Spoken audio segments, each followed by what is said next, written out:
Honorable Chair of the Organizing Committee, Conference Secretary, and all other Organizing Committee members, thank you very much for giving me an opportunity to talk on sugarcane biofuel and bioenergy production in Pakistan, having current scenario, its potential, and future avenues. If we look at sugarcane cultivation in Pakistan, it's grown on 1 million hectare and it's major crop, cash crop, after wheat, paddy, and cotton. Estimated process per year for Punjab is rupees 2.5 to 3 billion per year, and our Sugarcane Research and Development Board is getting 10% for R&D, which is about 250 to 300 millions per year. At the moment, we have 600 millions funds for research and projects on sugarcane and sugar industry, and our objective is to strengthen, support, and facilitate sugarcane research and development activities in Punjab. Sugarcane, the largest crop commodity with respect to total production, is grown in more than 70 countries all over the world to meet the global sugar needs. However, it's also one of the most suitable sources of green bioenergy, as it exhibits the highest major characteristics for an energy crop. Moreover, sugarcane is among world's best photosynthesizer and sucrose producer.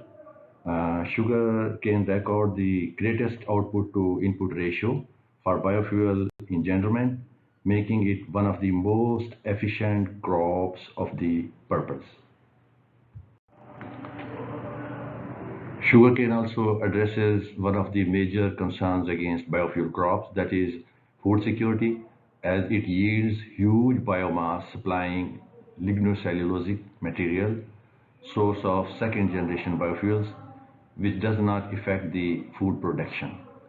Already established sugar industry in Pakistan make the crop one of the best fit for the biofuel products. Presently, the ethanol production from sugarcane is mainly done from molasses in Pakistan. In contrast with in Brazil, it's made from primary juice of sugarcane, and biomass at field leftovers can also be employed for obtaining cellulosic biofuels.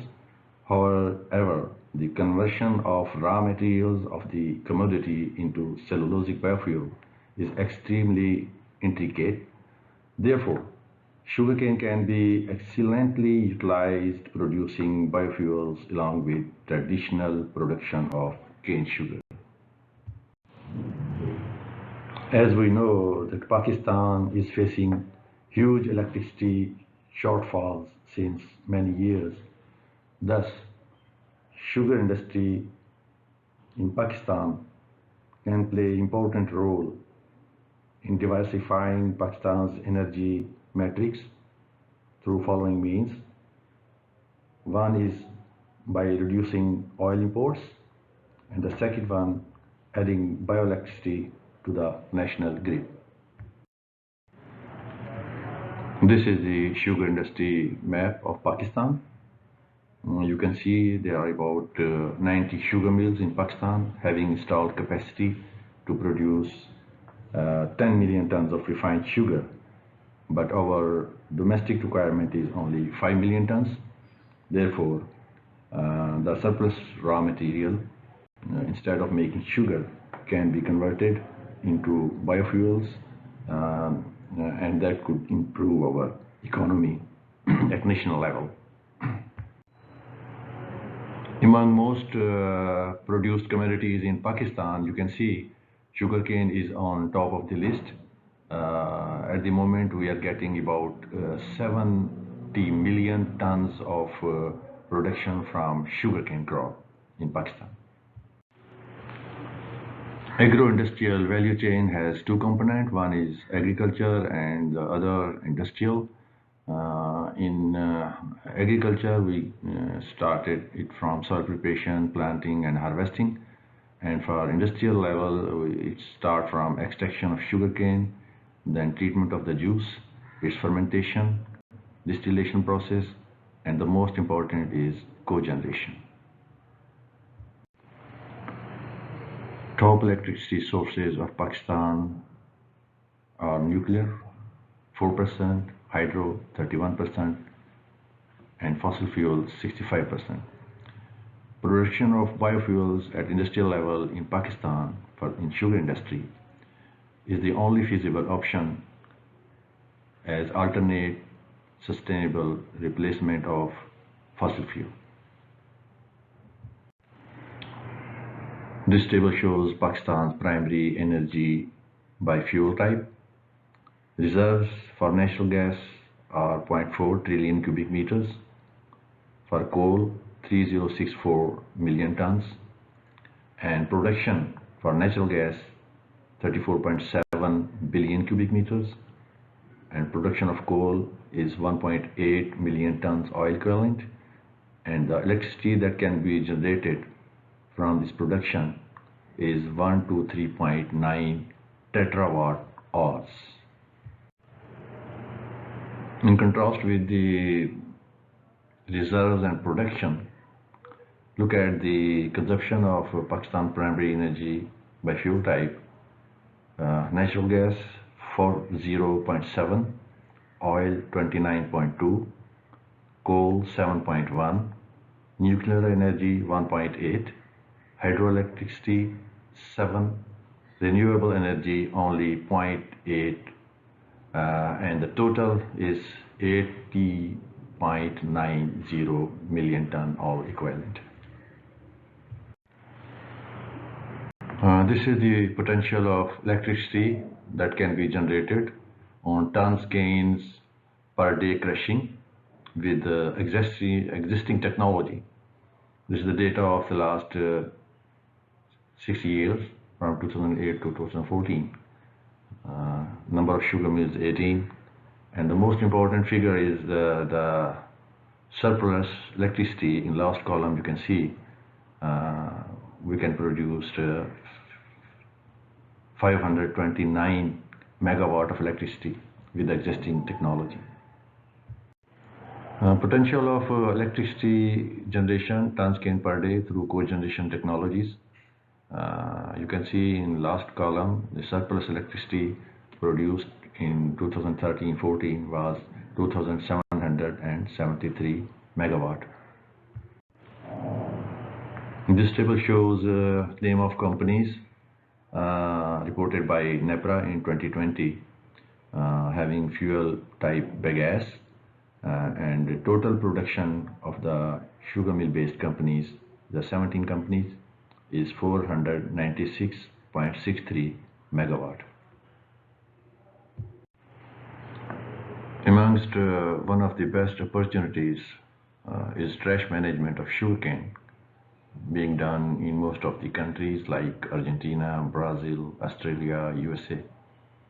And this is the most cheapest and valuable source of energy instead of burning it in field, which is mostly done in Pakistan.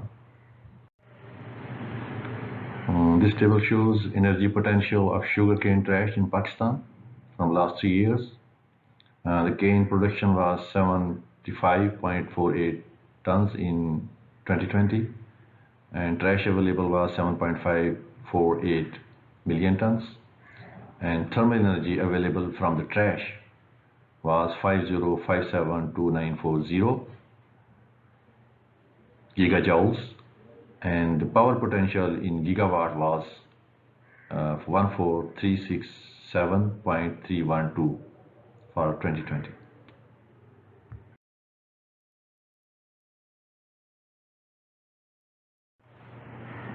Molasses is known as black gold of sugar industry. We can produce ethanol, livestock feed, binding material, and stabilizing cement from molasses.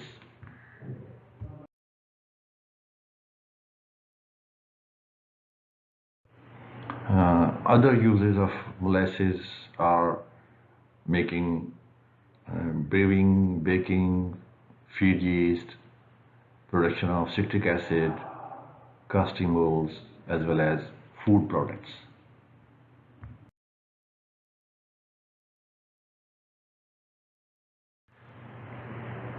Amongst the most important derivatives of ethanol, as industrial alcohol, are ethylene, acetaldehyde, fuel ethanol is 99.9%, and other chemical derivatives.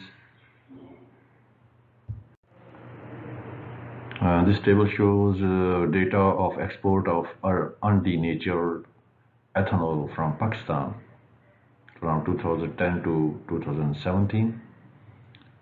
You can see the quantity in liters in 2016-17 was 358,483,301 liters, and its value in Pak rupees in 100,000 rupees was 29,330,083, and average price of ethanol in Pakistan per liter is 82 rupees. And if we compare it with fossil fuel, its price of fossil fuel petrol, we can say, has never been less than 100 Pak rupees in Pakistan. This is projection of ethanol production potential of Pakistan. In 2012, it was between 200 and 300 million liters. It's gradually increasing, and we are expecting in 2030 it would be between 500 and 600 million liters. This is the worst scenario of ethanol blending with fossil fuel in Brazil. Previously they were doing with 24-26%. Now they have two brands. One is E37 and the other is E100. In Thailand it is 10 to 20, and in China they have no, Australia no, in India they have started from 5. Now they are thinking about 20E, and in EU countries it's 5.7 and 2. In Pakistan, ethanol branding program is under trial since August 2006. Unfortunately, still it is under trial, and we are unable to make it a success story. 10% blending of fuel ethanol with 1.6 million tons of petrol can give rise to 160 million liters of fuel ethanol consumption in Pakistan, which can further be expanded as the consumption of petrol increase in the country, or as the blended ratio rises from 10 to 20%. In this table, you can see octane number of different fuels. For alcohol, it's 100. Octane number is 100. For petrol, it's 86 to 94. Petrol mixed with 10% ethanol, 87.4. Petrol mixed with 20% ethanol, 88.8. And petrol mixed with 30% ethanol, 90.2. 8 distilleries in different sugar mills are operational for production of fuel ethanol in Pakistan, from 100,000 liters to 200,000 liters capacity per day, and the total production is 1.1 million liters per day.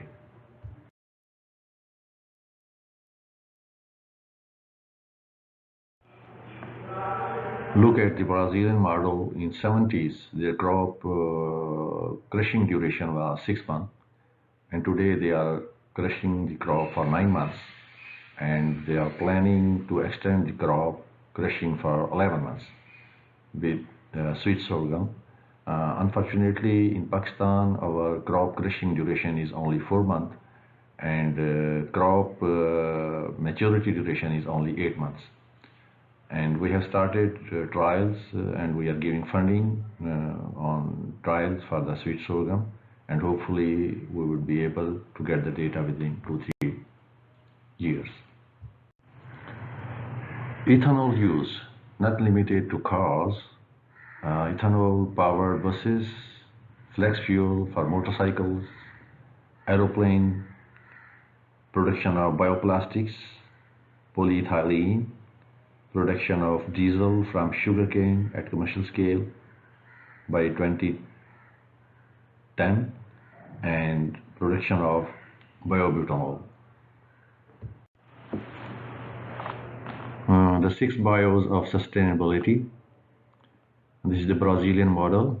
They are producing bioethanol, bioelectricity, biodiesel, biowater, biofoam, and biosugar with optimization concept and zero concept. And this is actually the future available today for the sugar industry in Pakistan. Brazilian sugarcane development is example of positive integration. You can see they are having production on demand and supply based.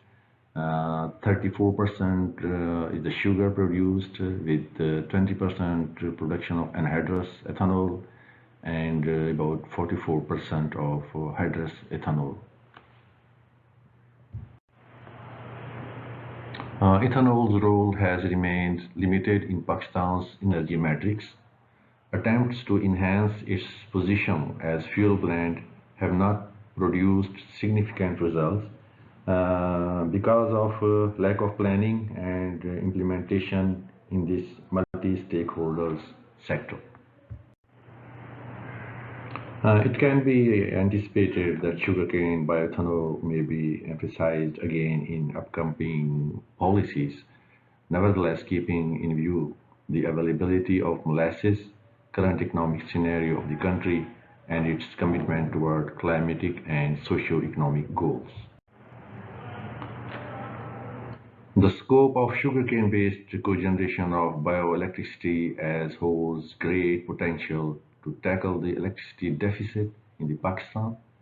However, this phenomena also has remained largely unexploited. Changing national policies and the insecurity of the investors are major reasons in this regard. Some of the sugar mills are already supplying the co-generated electricity to national grid. However, many others may follow if better incentives and economic support are offered by the government.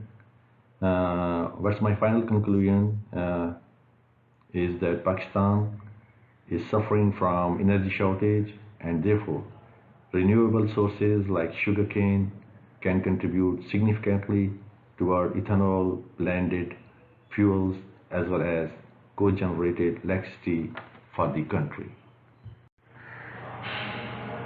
Electrification with biofuels, I think, is the most feasible, viable, and economic model for expansion of a clean and efficient solution in mobility.